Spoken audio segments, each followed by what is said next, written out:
A recent episode of the BBC valuation show saw a guest present picture expert Alexandra Gill with a portrait of a racer pigeon named Hope's Reward.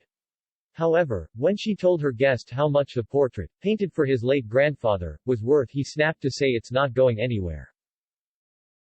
When the guest presented Alexandra with the life-size oil-on-canvas pigeon painting, she couldn't resist asking him about the story behind the artwork. He explained, "Well, this is my grandfather's pigeon. It was my grandfather's racer pigeon.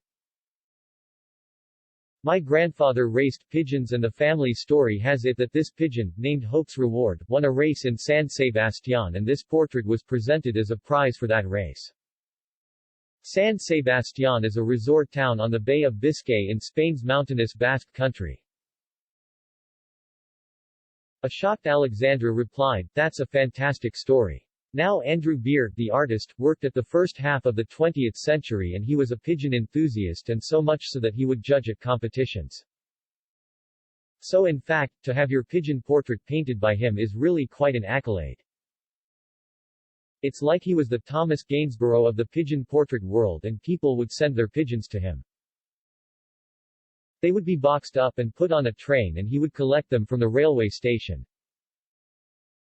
The expert explained Beer's paintings tend to have a similar format, which is why they are recognizable. His paintings are generally all in profile with a bland landscape so the portrait stands out.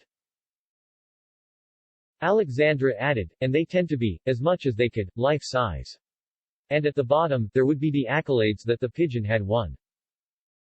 At the bottom of the painting, the artist had written Mr. V.R. Wood, which Alexandra presumed was the guest's grandfather. However, the guest replied, "It's interesting because that is actually a spelling mistake.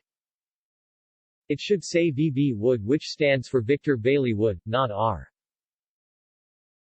Alexandra laughed at the error, which has never been altered on the canvas over the years. She then composed herself to tell her guest just how much she believed the painting was worth. "At auction, I was looking at something in the region of £600 to £800, she explained. However, the guest snapped at her in response, "No, it's not going anywhere." But an understanding Alexandra replied, "I am not surprised, it's got such a great story behind it."